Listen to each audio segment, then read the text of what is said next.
the government in sometime in June, late June, is supposed to be reporting about what the intelligence agencies have gathered in response to what was known as UFOs. Now they're calling UAPs, they're calling them UAPs because that is a broader term for what we're seeing. UFOs was going from unidentifying object, to unexplained aerial phenomena. So we're going from object to phenomena because they're finding out there's more to this than just things in the sky. There's a whole shift of sometimes cognitive awareness when you're in the presence of these craft.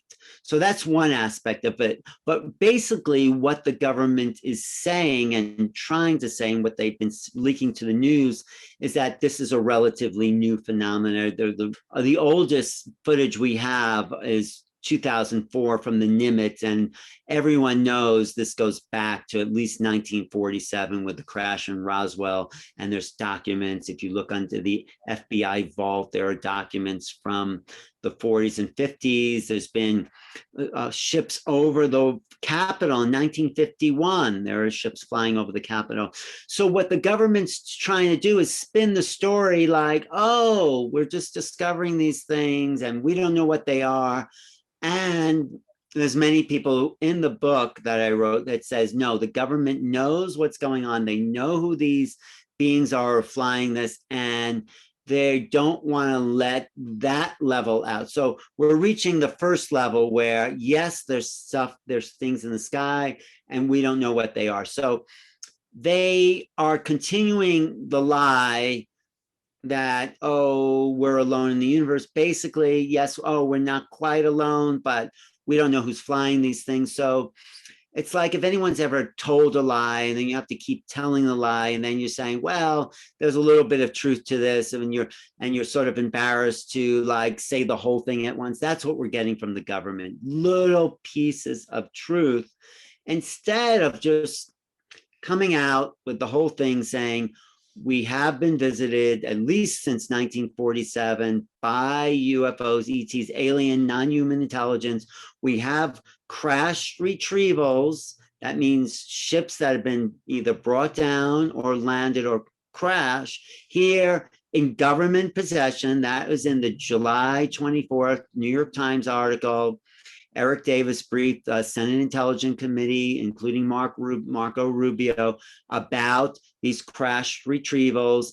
And we've met alien beings. They have them in captivity in Area 51 and Wright-Patterson Air Force Base.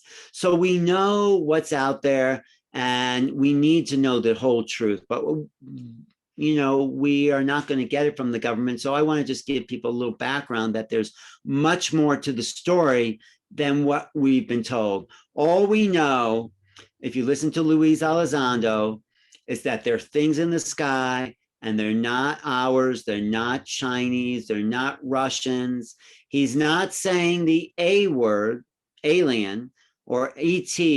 There's no mention that these are of extraterrestrial origin. But when you get a statement in the Times saying they're not made from any country that we know of, why can't they just say they're alien? Because if they said that, that would open up a whole other level.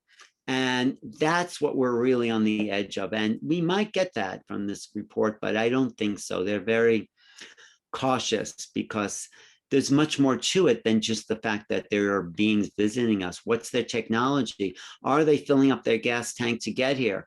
Probably not. They're probably not using a combustion engine. They're probably using technology based on a whole other level of science that we have yet to understand. And that's the real shift. I think it's really corporate interests that the government's protecting, and the rest of the world is suffering because of that. So this is a time to wake up to what's going on. This is our time for UFO disclosure, and we are ready to hear it.